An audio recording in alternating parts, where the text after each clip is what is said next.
బాహ్యమునకు యూదుడైన వాడు యూదుడు కాదు, అంతరంగమునకు యూదుడైన వాడు యూదుడు అన్నాడు. అంటే దేవుడు ఏమి బాహ్యమందు యూదుని లక్ష్య పెట్టలేదు, కానీ అంతరంగములో యూదుడైన వాడు దేవుడు లక్ష్య పెడుతున్నాడు.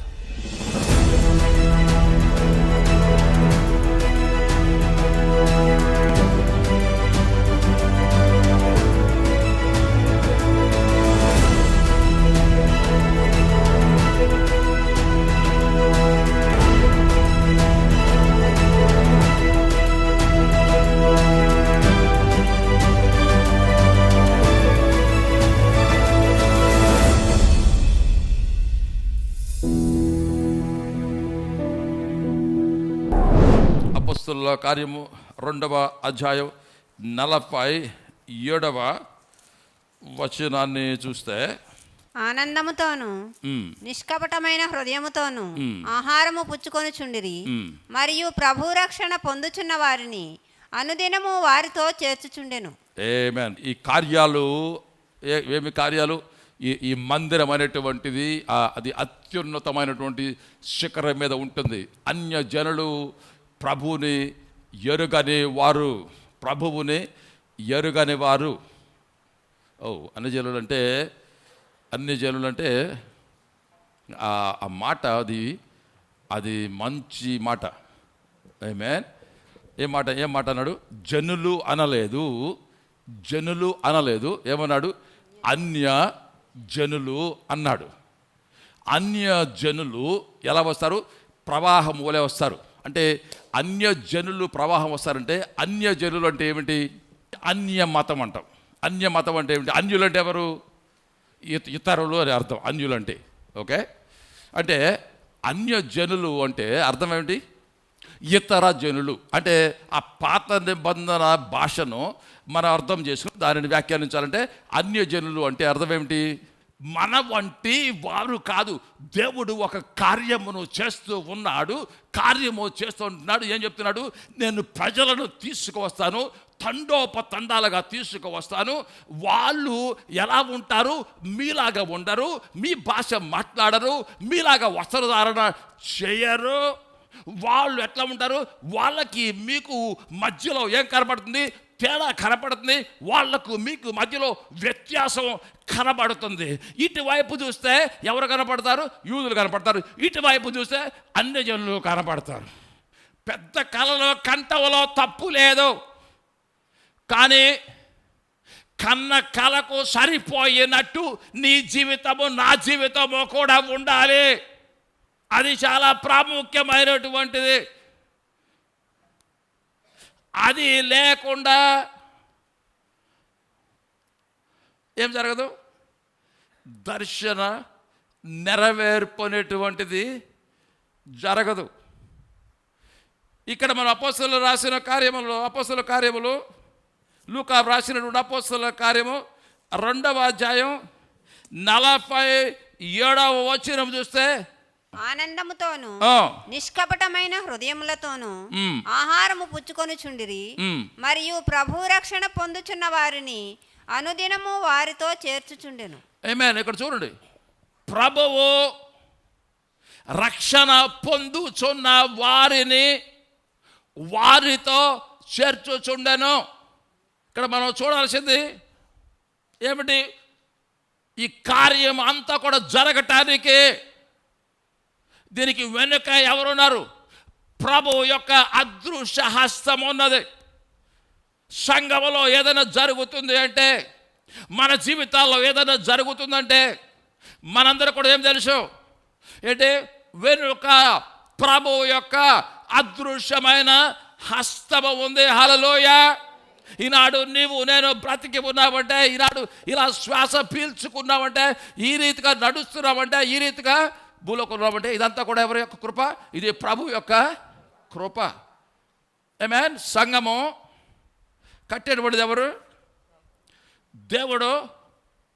సంఘమును కట్టేటువంటి దేవుడు ఏం చేస్తున్నాడు? ఆయన వారిని అనుదినము వారితో చేర్చుచుండెను. Praise God. అంటే ఇక్కడ చూడండి, దేవుని మాట ఏం చెప్తుందో చూడండి. వారిని, ఎవరిని? రక్షణ పొందినటువంటి వారిని. వారితో అంటే ఎవరితో? రక్షణ పొందిన వారితో. రక్షణ పొందిన వారితో అర్థం ఏంటి? సంఘముతో.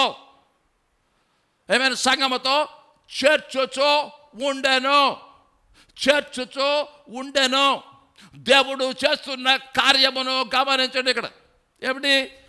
ఈ ద్వారముల నుంచి కూడా మనం వారం సంఘం యొక్క తలుపులు తెరుస్తాం. ఏం చేస్తున్నారు? తలుపుల్లో నుంచి కూడా మనుషులు వస్తూ ఉన్నారు. మనుషులు ప్రవేశిస్తున్నప్పుడు మనం గమనించవలసింది ఏంటి? ఈ కార్యము మనుషుడు చేస్తున్నటువంటి కార్యము కాదు. దీని వెనక ఏముంది? there is a factor, there is something that is propelling. Helicopter ఏం చేస్తుంది? ఎగురుతుంది, పైకి లెగుస్తుంది. పైకి లెగవటానికి ముందు జరిగేదేమిటి? రెక్కలు తిరుగుతున్నాయి. రెక్కలు ఎంత బలంగా తిరుగుతున్నాయి! ఎంత బలంగా తిరుగుతాయంటే దాన్ని మనం టెక్నికల్ లాంగ్వేజ్ అంటాం డ్రాగ్ అంటారు. అది ఆ హెలికాప్టర్ బరువు అంతా కూడా ఎత్తబట్టడానికి కావాల్సిన శక్తిని ఏం చేస్తున్నాయి? ఈ రెక్కలు క్రియేట్ చేస్తున్నాయి. ప్రొపెల్లింగ్. దాన్ని ఏం చేస్తుంది? లేపుతోంది. ఆ శక్తి లేపుతోంది. అటువలే సంఘము కట్టబడుతుందంటే దాని వెనక ఎవరున్నారు? దేవుడు ఉన్నాడు. మనుషులను తీసుకువస్తున్నాడు. దానిని నీవు నేను గమనించవలసిన వారు ఉన్నాం. హల్లెలూయా. నీ కళ్ళతో నా కళ్ళతో చూసి వీడేగా, అదేగా, వాడేగా కాదు. ఏమిటి? దీని వెనక ఎవరి హస్తం ఉంది? దేవుని యొక్క హస్తము ఉన్నదే. హల్లెలూయా. ఇది నా ఇల్లు కాదు. మా ఇల్లు ఇది. పాస్టర్ గారు లేదు. ఇది పాస్టర్ గారి సంఘమా? నాది కాదు. దేవుడు అయ్యే ఇల్లయ్యా అంటే ప్రభు నీకు వందనాలు అర్థనాలు తండ్రి చెప్తాను. ఆయన ఉండమన్నంతకాలమే అంతే. నీ పని ఇక్కడ ప్రసాదం పడ అయిపోయింది బాబు ఇల్లు అంటే దేవుని స్తోత్రం. అక్కడికి వెళ్ళమంటే అడిగి వెళ్తాం. Praise God. ఇది ఎవరిది? ఇది దేవుడు. దీనికి అధిపతి ఎవరు? దేవుడు. కానీ మనుషులకు ఏంటి? కొంతకాలం ఏమి ఇచ్చాడు ఆయన? దీన్ని నడిపించేటువంటి ఆ నాయకత్వాన్ని దేవుడు ఇచ్చాడు. అప్పటి వరకే ఇది మనది. అయితే అయినప్పుడు కూడా ఇది ఎవరిది? ఇది సంఘం అనేటువంటిది ప్రభువుది. Praise lord. దేవుడు సంఘమును కట్టేటువంటి దేవుడు. నేనేం చెప్తున్నాను? ఒక దర్శనము మన మనసులో ఏముండాలి? ఒక దర్శనము. ఉదయము లేచిన కాడి నుంచి నీరసంతో లెగటం కాదు. ఆమేన్. నీరసంతో లెగటం కాదు. హల్లెలూయా. ఎలా ఉండాలి మనం? దేవుని ప్రజలంగా, పరిశుద్ధాత్మ పూర్ణంగా కలలు కనేటువంటి ప్రజలంగా ఉండాలి. హల్లెలూయా. దేవా, ఈ సంవత్సరంలో నా కుటుంబం కట్టబట్టం చూస్తున్నాను, నా వ్యాపారం కట్టబట్టం చూస్తున్నాను, దేవా నా సంఘము కట్టబట్టం చూస్తున్నాను. ప్రభువా నేను చూస్తాను. మా ప్రభువా ఆ సిమయోను మాత్రమే కాదు, యేసు ప్రభువును ఎత్తుకొని హల్లెలూయా స్తుతించింది. హల్లెలూయా. ప్రభువా నేను కూడా నువ్వు దేనిని నాకు ఇస్తానని వాగ్దానం చేశావో దానిని ప్రభువా నేను నా చేతుల్లోకి నువ్వు ఇస్తావు, దానిని చూచి నిన్ను ఘనపరుస్తాను ప్రభా అన్నటువంటి విశ్వాసంతో మనం ఎప్పుడు ఉండాలి. హల్లెలూయా. Praise the Lord. అటువంటి దేవుని ప్రజలంగా మనం ఉండాలి. అయితే సంఘము పెరగట్లేదంటే, పెరగపోతే మనం ఇబ్బందులు పడతాం. అదొక సమస్య. మామూలు సమస్య కాదు. ఎందుకు సమస్య కాదు? జీవం ఉన్న ప్రతిదీ కూడా ఎదగాలి. మీరు చెప్పండి, ఫలానా దాన్ని చూపించండి. జీవం ఉన్నదంటే దానిలో అది ఎదగట్లేదంటే మీరు చూపించండి. ఏదైనా జీవం ఉన్న ప్రతిదీ కూడా ఎదుగుతుంది. సంఘము కూడా జీవం ఉన్నదైతే దేవుడు మన మధ్య ఉంటే మనం ఏం చేస్తాం? అభివృద్ధిని తప్పకుండా చూస్తాము. ఎందుకంటే దేవుడు మన మధ్యలో ఉన్నప్పుడు ఆయన చెప్పిన మాట అండి, నేను ద్రాక్షావల్లిని, మీరు తీగలు, మీరు ఏమవుతారు? మీరు బహుగా ఫలిస్తారని చెప్పి ప్రభువు చెప్పాడు కదా. మనం ఏమవుతాం? ఫలించడం మాత్రమే కాదు, బహుగా ఆయన కోసం మనం ఫలిస్తామని చెప్పి దేవుని వాక్యం చెబుతుంది. అయితే మరి ఫలిస్తే మళ్ళీ అదొక సమస్య. చూడండి, ఒకసారి మనం అపొస్తలుల కార్యాలలోకి వెళ్తే 6:1-3. కాబట్టి ఆ దినములలో శిష్యుల సంఖ్య విస్తరించుచున్నప్పుడు చూడు ఆ సీనరీ చూడు ఒకసారి. ఆ దినములలో శిష్యుల సంఖ్య విస్తరిస్తూ ఉన్నప్పుడు. ఎంత మంచి మాట, విస్తరిస్తూ ఉన్నప్పుడు. అంటే ఇది చెప్పాలంటే సమస్యే, కానీ ఇది ఏ సమస్య? ఇది మంచి సమస్య. సమస్యలు మంచి సమస్యలు ఉంటాయి, సమస్యలు మంచివి కానివ్వకుంటాయి. చదవనమ్మా. అనుదిన పరిచర్యలో తమలోని విధవరాండ్రను చిన్న చూపు చూచిరని. అబ్బో, మొదలైందండి. రాగానే మొదలైందండి చిన్న చూపులు. ఏ చూపులండి? చిన్న చూపులు. అదేదో తృణీకరించబడే ప్రదేశం అన్నట్టు తక్కువగా చేసి మాట్లాడటం, సంఘంలో ఏంటి తక్కువగా ఇతరులు చేసి మాట్లాడటం. అందుకే ఈ అపొస్తలుడైన పౌలు సంఘానికి ఇన్స్ట్రక్షన్స్ అన్నీ రాసేసాడు. పరిశుద్ధాత్మ ఆయన ద్వారా రాపించాడు. ఒకసారి రోమిలు రాసిన పత్రిక 14వ అధ్యాయంలో ఒకసారి చదువురామా మొట్టమొదటి.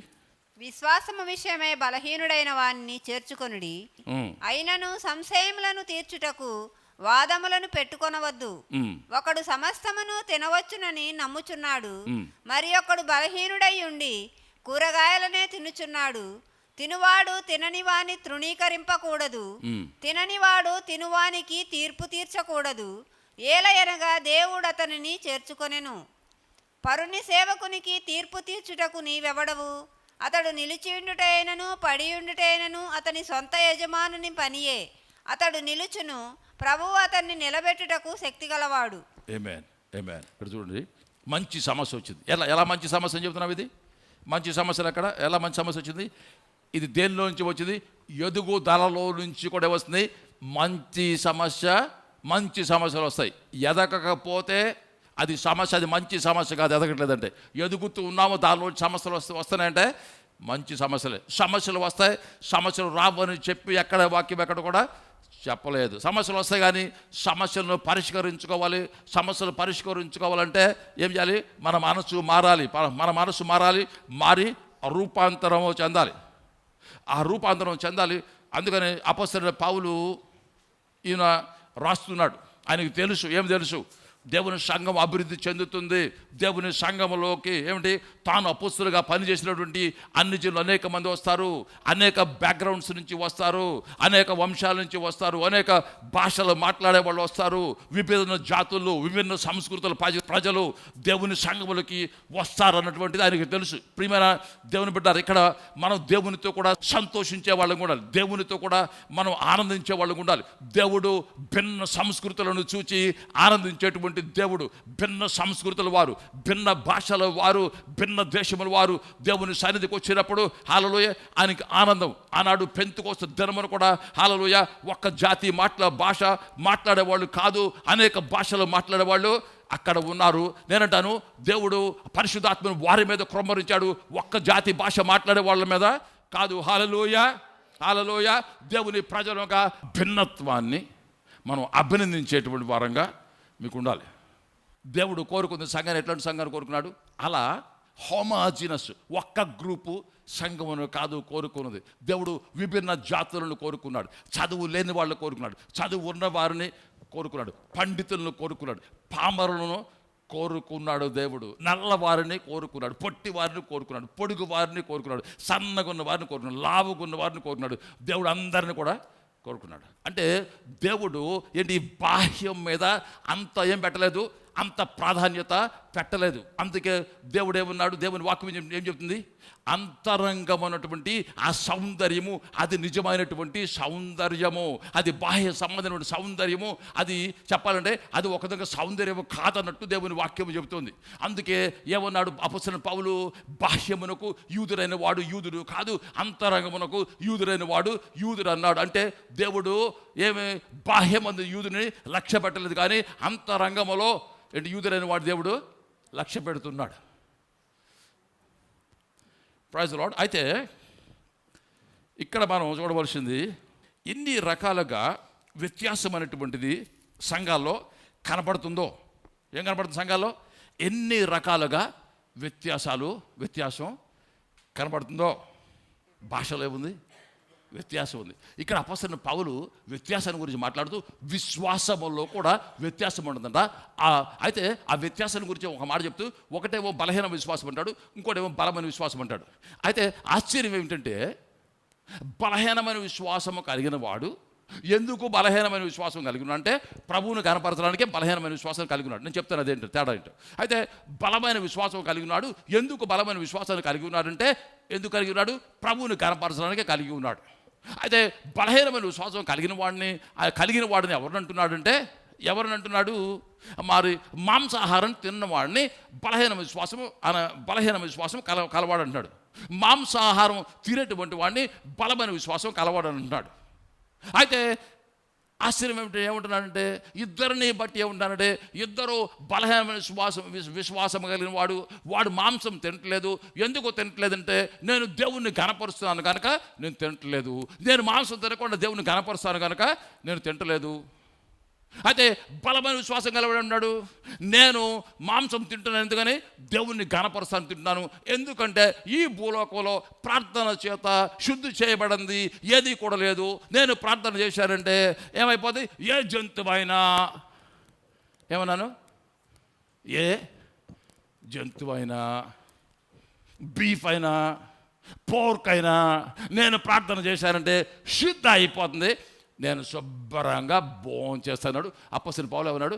వాడి విశ్వాసం బలమైందన్నాడు. ఇంకొకడు ఏమన్నాడు? చి ప్రార్థనతో ఈ అపవిత్రమైన వాటి జోలికి అసలు వెళ్ళకూడదు. వాడిని ఏమన్నాడు పౌలు? బలహీన విశ్వాసం. కానీ ఏమంటున్నాడు? ఇద్దరు ఎందుకు తినటం లేదు? తినేవాడు ఎందుకు తింటున్నాడు? తినని వాడు ఎందుకు తినటం లేదు? దేవుణ్ణి ఘనపరచడానికి. అందుకని తినేవాడు తృణీకరించకూడదు, తిననివాడు తినేవాడిని తృణీకరించకూడదు. అయితే ముఖ్యమైన మాట ఏమిటి? దేవుని సంఘములో తృణీకారానికి చోటు లేదు. దేవుని సంఘములో తీర్పుకు చోటు లేదు. తీర్పు అనేటువంటిది అది ఆ సింహాసనం ఎవరిది? అది దేవునికి చెందినటువంటిది. దేవుడు హల్లెలూయా తానే స్వయముగా తీర్పు తీర్చువాడు. ఆ తీర్పు, ఆ సింహాసనాన్ని దేవుడు మనుషునికి ఇవ్వలేదు. అందుకని అంటున్నాడు, నువ్వు వెళ్ళి ఆ తీర్పు సీట్లో కూర్చోవద్దు. ఎందుకు? దేవుడు ఏమి చేస్తున్నాడు? ఆయన మనుషులను చేర్చుకుంటున్నాడు. హల్లెలూయా. సంఘము ఎదగాలంటే, సంఘములో అభివృద్ధి రావాలంటే మన మనసులలో ఎక్కడ తృణీకార భావం అన్నదానికి చోటు లేదు. ఎవరిని, ఏ మనిషిని కూడా తృణీకరించడానికి హక్కు లేదు. అందుకు అపొస్తలుడైన పౌలు ఇక్కడ ఒక మాట మాట్లాడుతున్నాడు. చూడండి ఒక్కసారి ఆ మాట. 4వ వచనం చదవమ్మా. పరుని సేవకునికి తీర్పు తీర్చుటకు నీవెవడవు? హద్దులో ఏంటి దేవుడు పెట్టాడు అన్నిటికీ. ఇతర విశ్వాసాల మీద కూడా ఏమిటి? ఇతర విశ్వాసులు వాళ్ళు ఎవరో సంఘము శరీరం అయితే మన శరీరం భాగములు అయినప్పుడు కూడా ఒక మాట అంటున్నాడు. ఏమన్నాడు? ఇతర విశ్వాస విషయంలో నీకేమున్నాయి? హద్దులు ఉన్నాయి అంటున్నాడు. హద్దులు ఉన్నవని ఏమంటున్నాడమ్మా? చదవండి. తీర్పు తీర్చుటకు నీవెవడవు అంటున్నాడు. చూడండి ఇక్కడ. నువ్వు ఎవడవో,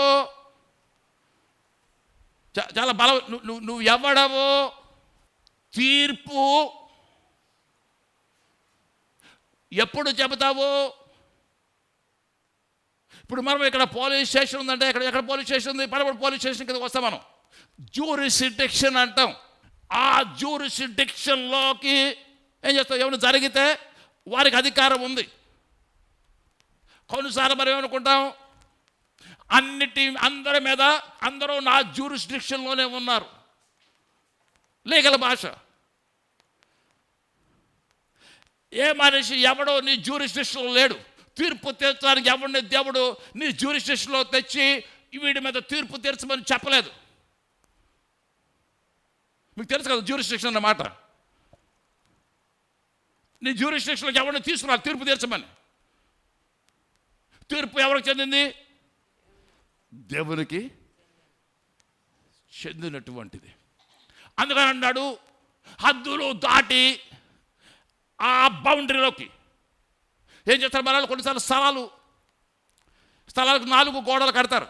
స్థలం ఉంటే ఏం పెడతారు అక్కడ? Board, trespassers will be prosecuted. హద్దు మీరిన వారు, అతిక్రమించిన వారు శిక్షించబడదురు. ఎందుకు శిక్షించబడతారు? ఈ హద్దులు మేము వేశాం, మా హద్దులు ఇవి, ఇది దాటితే ఏమవుతావు? నువ్వు శిక్షకు పాత్ర అవుతావు ఉన్నాడు. అందుకని అపొస్తలుడు పౌలు అంటాడు, వేరే వారిని తీర్పు తీర్చడానికి నువ్వు ఒకటి జ్ఞాపకం చేసుకో. అది ఆ దారిని దేవుడు నీకు ఇవ్వలేదు, దానిలోకి నువ్వు రావద్దు. నువ్వు ఇంకొక మాట అక్కడ చదువు, మా మాట తర్వాత మాట కూడా. అతడు నిలిచియుండుటైనను పడియుండుటైనను అతని సొంత యజమానుని పనియే. చూడు ఇక్కడ చెప్తున్నాడు, మాంసము తిన్నవాడు ఉన్నాడు, వాడి విశ్వాసమును గురించి వాక్యం ఏం చెప్తుంది అక్కడ? బలహీనమైన విశ్వాసం అని చెప్తుంది. అయితే తినేవాడి విశ్వాసం ఏం విశ్వాసం? బలమైన విశ్వాసం. అయితే బలమైన విశ్వాసం కలవాడు వెళ్ళి ఏం చేయాలి? బలహీనుడిని చక్కాబుచ్చుకొని, బుద్ధి లేదంటారా, ఒక ప్రార్థన చేస్తే ఏంటి? సమస్తము కూడా ఏమైపోతాయి? శుద్ధిపరచబడతాయి. సమస్తము కూడా ఏమైపోతాయి? తినడానికి యోగ్యమైన అవుతాయి. ఒక్క ప్రార్థన చాలు. నేను ఒక్క ప్రార్థన చేస్తున్నాను, నిష్కల్మషమైన మనస్సాక్షితో నేను తింటున్నాను, నీకు బుద్ధి లేదా? ప్రార్థన చేసి తినలేవా అని చెప్పచ్చా? దేని గురించి చెప్తున్నాడు? ఇది పాపం విషయంలో మాట్లాడుతుంది. ఇది దెర్ ఆర్ సంథింగ్స్ అంటే ఇవి పాపానికి సంబంధించినటువంటి కావు. చదవండి, ఇంకొక ముందు కూడా చదవండి. అతడు నిలిచియుండుటైనను పడియుండుటైనను అతని సొంత యజమానుని పనియే. అతడు నిలుచును, ప్రభువు అతన్ని నిలబెట్టుటకు శక్తి గలవాడు. Amen, amen, amen. Praise the Lord. కొన్నిసార్లు ఏమని ఉంటాం? అంతా మనమే చేస్తాం, అందరిని మనం నిలబెడతాం అనుకుంటాం. నిలబెట్టేవాడు ఎవరు? ప్రభు. యజమాని ఎవరు? మనం యజమానులు కాదు. నిన్ను నన్ను దేవుడు ఎవరికి యజమానులుగా పెట్టలేదు. హల్లెలూయా. యజమాని ఎవరు? ప్రభు. ఆయన ఎలా యజమాని? సొంత రక్తం ఇచ్చి ఏమిటి? హల్లెలూయా. వారి పాపాలు క్షమించి వారిని కొని ఏం చేశాడు? తను సొంతంగా చేసుకున్నాడు. ఎందుకు సొంతంగా చేసుకున్నాడు? నిలబెట్టుకోవటానికి సొంతంగా చేసుకున్నాడు. హల్లెలూయా. ఏం చెప్తున్నావు ఇక్కడ? దేవుడు గొప్ప కార్యాలు చేయబోతున్నాడు. హల్లెలూయా. గొప్ప కార్యం చేయబోతున్నాడు. అయితే గొప్ప కార్యం చేస్తున్నప్పుడు ఏమడ్డొస్తుంది? మన చిన్న మైండు అడ్డు వస్తుంది. మన చిన్న మైండు అడ్డు వస్తుంది. ప్రతి దానిని కూడా ఏం చేస్తాం? మన చిన్న మైండ్తో ప్రతి దాన్ని మనం డీల్ చేయడానికి ప్రయత్నం చేస్తాం. అందుకని వాక్యం ఏం చెప్తుంది? మీ మనసులను విశాలపరచుకోండి. మనసులు విశాలపరచుకోండి. హల్లెలూయా. ద్వారాల్లో నుంచి ఎవరు రాబోతున్నారో నాకు తెలియదు. Praise the Lord. ప్రతి ఒక్కళ్ళు కూడా దేవునికి చెందినవారే. ప్రతి ఒక్కరికి కూడా దేవుని సంఘములో అదే స్థానం ఉన్నది. విద్య ఉన్న వారికి అదే స్థానం, విద్య లేని వారికి అదే స్థానం, డబ్బు ఉన్న వారికి అదే స్థానం, డబ్బు లేని వారికి అదే స్థానం. హల్లెలూయా. ఎందుకని సిలువ దగ్గర దేవుడు చేశాడు, కడిగి ప్రతి మనిషిని కూడా సమానంగా చేశాడు. ప్రతి మనిషిని కూడా, ప్రతి పాపి సిలువ దగ్గరకు వచ్చినప్పుడు దేవుడు ఏం చేశాడు? ఒక్క మాట చెప్పేశాడు, ఏ భేదము లేదు, అందరూ పాపము చేసి అన్నాడు. అందుకని దేవుడు ఏమన్నాడు? అందరూ పాపులే, అక్కడ సమానం చేసి పారేశాడు. మరలా అందరిని దేవుడు ఏం చేశాడు? యేసుక్రీస్తులో ఉన్న పరిశుద్ధులకు అని పౌలు రాస్తాడు. ఎక్కడ చూసినా ఈ సంఘంలో ఉన్న పరిశుద్ధులకు, ఆ సంఘంలో ఉన్న పరిశుద్ధులకు రాస్తాడు. ఒకరిని చెప్పాలని చేశాడు. మరల దేవుడు తన రక్తంలో కడిగి మనుషులందరూ చేశాడు. చదువు లేకపోయినా, ఆస్తున్నా అంతస్తున్నా ఏమున్నా దేవుడు ఏమన్నాడు? పరిశుద్ధులు అన్నాడు. Praise God. హల్లెలూయా. సమానులుగా చేసి పారేశాడు అందరినీ కూడా. హల్లెలూయా. వ్యత్యాసం ఎక్కడ ఏమి లేవు. ఒకరికి అత్యధికమైన గౌరవం, ఒకరికి తక్కువ గౌరవం. హల్లెలూయా. ఇక్కడ సంఘంలో ఏమి కూడా లేదు. సంఘం అలా పనిచేయాలి. హల్లెలూయా. Praise the Lord. ప్రార్థన చేసుకుందాం. దేవునికి వందన చెల్లిస్తున్నాం. మీ స్తుతులు, మీ స్తోత్రాలు. దీవెన లేదని అనుకోవద్దు. దేవుళ్ళు సమస్త దీవెనలు ఉన్నాయి. రాత్రి నీకు ఎక్కడ ఏ దీవెన కావాలో దేవుడు ఆ దీవెనను దయచేసి దేవుడు ఆయన. హల్లెలూయా. పరిశుద్ధాత్మ దేవుడు మన మధ్యలో ఉన్నాడు. ఆయన పరిచయం చేస్తున్నాడు. దూరంలో కూర్చోవచ్చు, ఆ కుర్చీలో కూర్చోవచ్చు, ఆ సోఫాలో కూర్చోవచ్చు, లేకపోతే ఆ కిచెన్లో ఉండవచ్చు, లేకపోతే డైనింగ్ టేబుల్ మీద నువ్వు భోజనం చేస్తూ ఉండవచ్చు. ప్రియమైన దేవుని బిడ్డలారా, ఈ రాత్రి దేవుడు నిన్ను దర్శించాలని చెప్పి ఆశపడుతూ ఉన్నాడు. ఇక్కడ కుర్చీలో కూర్చున్నావు. హల్లెలూయా. నీ మనసులో ఏ భారం ఉందో, హల్లెలూయా, ఈ రాత్రి దేవుడు భారములను కొట్టివేసే దేవుడు, మంచి దేవుడు, కనికరం గల దేవుడు, ఆ బోయజ ఉండే మనసు కలిగినటువంటి దేవుడు. హల్లెలూయా. అంతకంటే కూడా ఆయన 1000 రెట్లు, 1,00,000 రెట్లు మేలైనటువంటి వాడు. ఆయన మేలు చేసే చేసేటువంటి గొప్ప దేవుడు. హల్లెలూయా. ఆ గొప్ప దేవుడు ఈ రాత్రి నిన్ను ప్రేమిస్తున్నాడు. ఈ రాత్రి నిన్ను ప్రేమిస్తున్నాడు. హల్లెలూయా. ఈ రాత్రి మనతో చెప్తున్నాడు, ఇతరులు కూడా ప్రేమించబడ్డాడు. ఆయన నిన్ను తృణీకరించేవాడు కాదు. ఆయన తృణీకరించాడు. రక్తము చిందించిన వాడు, ప్రాణం ఇచ్చిన వాడు తృణీకరించడానికి కాదు, హల్లెలూయా, చిందించింది చేర్చుకోవటానికి. ఈ రాత్రి ప్రభు అన్నాడు, నిన్ను చేర్చుకుంటాను, నిన్ను శాశ్వతమైన ప్రేమతో ప్రేమిస్తున్నాను, నిన్ను విడవను, నిన్ను మరువను, నిన్ను ఎడబాయను. హల్లెలూయా. నిన్ను విడవను, నీ సంతానం విడవను, నీ బిడ్డలను విడవను. హల్లెలూయా. భయపడద్దు. హల్లెలూయా. నేను విడవను, నేను ఇక్కడ విడిచిపెట్టను, నేను నేను ముందుకు తీసుకువెళతాను. భయం ఎందుకు, ఆందోళన ఎందుకు? రాత్రి హల్లెలూయా భవిష్యత్తును ఇచ్చే దేవుడు నేను లేను అంటున్నాడు ప్రభు. హల్లెలూయా. మంచి దేవుడు. ఆ మంచితనాన్ని ఏమంటున్నాడు ఆయన? మీరు మనుషులకు కనబరచండి, మీరు తీర్పు తెరచదు, దానిలోకి వెళ్ళొద్దు. అది మీ జ్యూరిస్డిక్షన్ కాదు, తీర్పు మన జ్యూరిస్డిక్షన్ కాదు, అది ప్రభువుది. అది ఆ సింహాసనం మంద కాదు, అది ప్రభువుది. అది అందుకని ఎవరికి తీర్పు తీర్చేవారు కాదు. ప్రభా చేర్చుకుందాం. ప్రభా ఈ రాత్రి ఆ మనసు అందరికీ, మేమందరం పాపులు, మేమందరం అపరాధులమే. ఇక్కడ మంచి వాళ్ళు ఎవరు లేరు, అందరూ పాపులు, అందరూ అపరాధులే. కానీ మన మనసులో మార్చేవాడు, మన శుద్ధి చేసేవాడు యేసయ్య. అందుకని రాత్రి ప్రభు సన్నిధికి వచ్చి, ప్రభువా ఈ రాత్రి మమ్మల్ని శుద్ధి చేయ్యా. అవును ప్రభా, నీలాంటి మనసు మాకు లేదు ప్రభా. మా మనసు విశాలపరచయ్యా. ఈ రాత్రి మమ్మల్ని బలపరచయ్యా. నువ్వు దేవుని ఇల్లును కట్టు. హల్లెలూయా. దేవుడు నీ ఇంటిని కడతాడు, దేవుడు నిన్ను కడతాడు, దేవుడు నిన్ను తలగా చేస్తాడు. నీకు వందనాలు, నీకు స్తుతులు చెల్లిస్తాం. రాత్రి మేము ప్రార్థన చేస్తాం, ఆ యెషయాలో చూసిన దర్శనం ప్రభా నెరవేరాలి. భూలోకంలో నీ సంఘం అలా ఉండాలి ప్రభా. మా మధ్య మా వైఖరి అట్లా ఉండాలి, చేర్చుకునే వరకు ఉండాలి. వచ్చిన ప్రతి ఒక్కరిని ఈ రాత్రి దీవించు. ఎవరు కూడా భయపడదు, ఎవరు కూడా నువ్వు భయపడాల్సిన అవసరం లేదు. ప్రభు నిన్ను ప్రేమిస్తున్నాడు. హల్లెలూయా. ప్రభు నిన్ను ప్రేమిస్తున్నాడు. ఎక్కడైనా హల్లెలూయా, ఎక్కడైనా వ్యాపారంలో తరుగుదల ఉందా, హల్లెలూయా, భయపడదు. హల్లెలూయా. ఈ రాత్రి ప్రభు అన్నాడు, ఆ వ్యాపారాన్ని నేను మూడుతున్నాను. హల్లెలూయా. ఆ తరుగుదల నుంచి కూడా ఈ రాత్రి ప్రభు అన్నాడు, హల్లెలూయా, కావలసిన ఎదుగుదల నేను దాచేస్తున్నాను. హల్లెలూయా. ఆర్థిక విషయాలు కావలసిన ఎదుగుదల నేను దాచేస్తాను. భయపడదు. హల్లెలూయా. అది ఎదుగుతుంది. నువ్వు ఏది ఎదగదు అనుకుంటున్నావు, హల్లెలూయా, అది ఎదుగుతుంది. ఎదుగునట్లు దేవుడు చేస్తూ ఉన్నాడు. హల్లెలూయా.